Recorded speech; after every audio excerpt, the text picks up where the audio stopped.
ہمارا لیکچر ہے وہ لودھی دور حکومت کے بارے میں. یہ لاسٹ ڈینسٹی ہے جس کو ہم ڈسکس کریں گے، جو کہ سٹارٹ ہوگی بیسیکلی 1451 سے لے کے 1526 میں یہ اینڈ ہو جائے گی. پھر 1526 میں نیکسٹ مغل آ جائیں گے.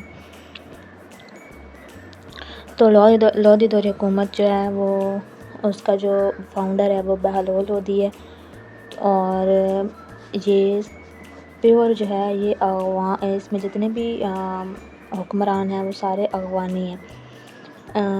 پہلے جتنی بھی ہم نے ڈینسٹیز پڑھی ہیں ان سب میں جتنے بھی ان کے حکمران تھے وہ مکس اپ تھا.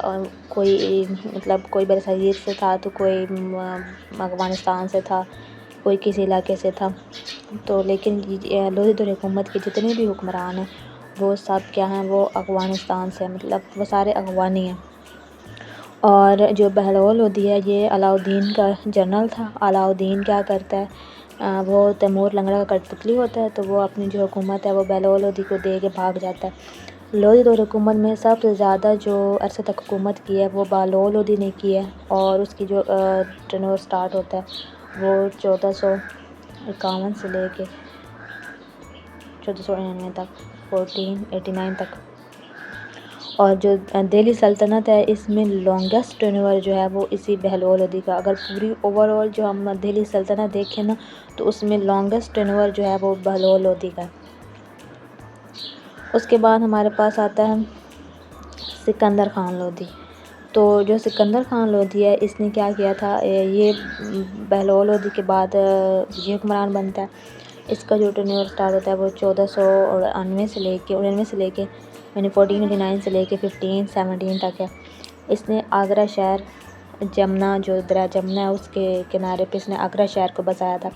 واسکو ڈی گاما جو ہے وہ 1498 میں اسی کے دور میں روس سے واپس آیا تھا. ٹھیک ہے، دورہ روس کر کے واپس آیا تھا اور اس نے ہندوستان کو دریافت کیا تھا. جو پرتگالی ہیں انہوں نے جو اپنا ہیڈ کوارٹر ہے یا جسے ایچ کیو کے نام ہیڈ کوارٹر کہتے ہیں، وہ انہوں نے گوا کو بنایا تھا. ٹھیک ہے. اس کے بعد ہمارے پاس آتا ہے ابراہیم خان لودھی.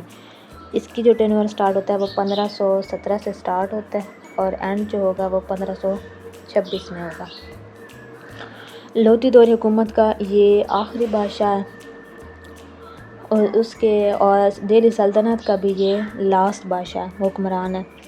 یہ اس کا جو بیہیویئر تھا وہ انتہائی روڈ تھا، لوگ اس سے بہت تنگ تھے. اس کے دور میں جو راجستھان کا گورنر تھا رانا سانگا، اور لاہور کا جو گورنر تھا دولت خان، انہوں نے کیا کیا کہ یہ افغانستان میں اس وقت ابراہیم جو ظہیر الدین بابر ہے وہ آ چکا تھا. تو ان سب نے مل کے ظہیر الدین بابر کو کہا کہ تم ہندوستان آؤ، مل کر ہم آپ کی مدد کریں گے، اور مل کے جو ہے وہ ابراہیم لودھی کے خلاف آ کے جنگ کریں. تو یہ دونوں ابراہیم لودھی کے خلاف بابر کو سپورٹ کرتے ہیں، جس کے نتیجے میں کیا ہوتا ہے، پانی پت کی جو ہے وہ لڑائی ہوتی ہے، پانی پت کی پہلی جنگ ہوتی ہے. اور پانی پت کی پہلی جنگ جو ہے وہ 1526 میں ہوئی. ٹھیک ہے. اور یہ کس کے درمیان ہوئی، یہ بابر کے درمیان میں ہوئی اور ابراہیم خان لودھی کے درمیان میں، جس میں بابر جو ہے وہ جیت جاتا ہے، بابر جیت جائے گا.